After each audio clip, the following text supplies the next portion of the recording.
Hello bachcho, let's see the question. The question says that if sec alpha plus tan alpha is equals to m, then sec की power 4 alpha minus tan की power 4 alpha minus 2 sec alpha into tan alpha is. Options are m square minus m square, 1 by m square minus 1 by m square. Okay, तो इस question में हमें दे रखा है कि हमारे पास sec alpha plus tan alpha की जो वैल्यू है वो है m. ओके, और इसको हम इक्वेशन नंबर 1 लेट कर लेते हैं. ओके, और हमें किसकी वैल्यू निकालनी है? सेक की पावर 4 अल्फा माइनस 10 की power 4 alpha minus 2 sec alpha into 10 alpha की हमें वैल्यू बतानी है. ओके, तो इस क्वेश्चन में जो हम की कॉन्सेप्ट यूज करेंगे, की कॉन्सेप्ट हम यूज करेंगे सबसे पहले अलजेब्रिक आइडेंटिटी का. कौन सी आइडेंटिटी यूज करेंगे? A square minus b square which is equals to a minus b into a plus b. और सेकेंडली हम यूज करेंगे ट्रिग्नोमेट्रिक आइडेंटिटी का 1 plus tan square theta is equals to sec square theta. Okay, तो हम proceed करते हैं अपनी question की तरफ. तो हमें दे रखा है सेक की पावर 4 अल्फा माइनस 10 की पावर 4 अल्फा. तो हम इसको कैसे लिख सकते हैं? सेक स्क्वायर अल्फा का whole square minus 10 square alpha का whole square minus 2 sec alpha into tan alpha.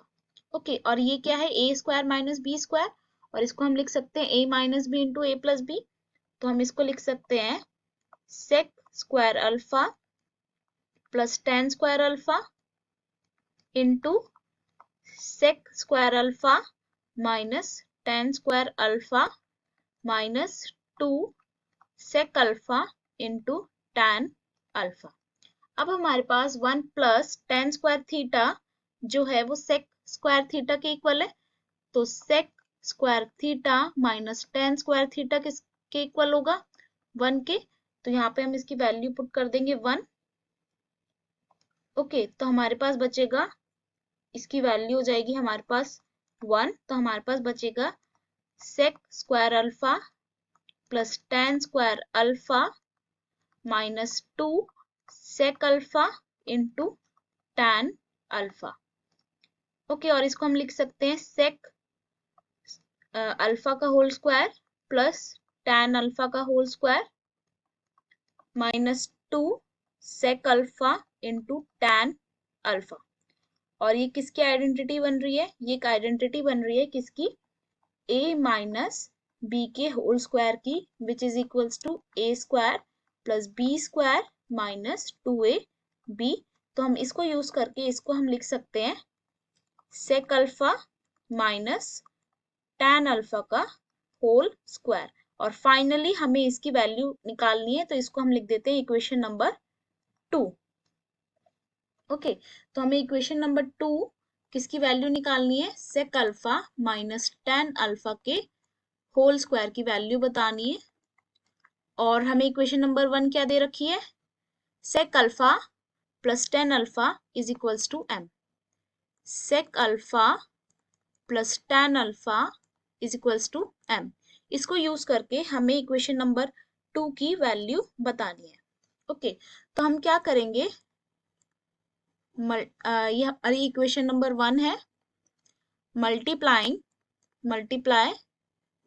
Equation number 1 by sec alpha minus tan alpha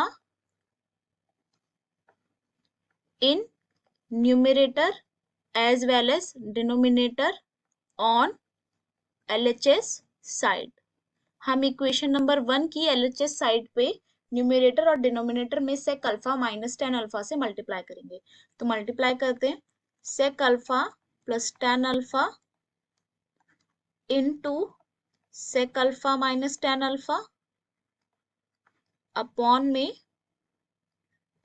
sec alpha minus tan alpha. Okay, और हमारा RHS सेम रहेगा m। Okay, और हमें पता है यहाँ पे हमारा एक आइडेंटिटी का की कॉन्सेप्ट यूज होगा।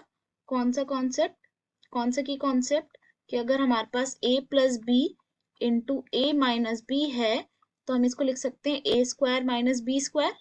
ओके, तो ये यूज करेंगे तो हम इसको लिख सकते हैं sec square alpha minus tan square alpha upon sec alpha minus tan alpha is equals to m। और हमें पता है कि sec square theta minus tan square theta की वैल्यू 1 होती है, तो same sec square alpha minus tan square alpha की वैल्यू 1 होगी, तो 1 upon sec alpha minus tan alpha is equals to m। तो फाइनली हमारे पास sec alpha minus tan alpha की जो वैल्यू है वो आई है हमारे पास 1/m। ठीक है, और हमें फाइनली किसकी वैल्यू निकालनी है, sec alpha minus tan alpha के होल स्क्वायर की। तो इसको अगर हम स्क्वायर करेंगे,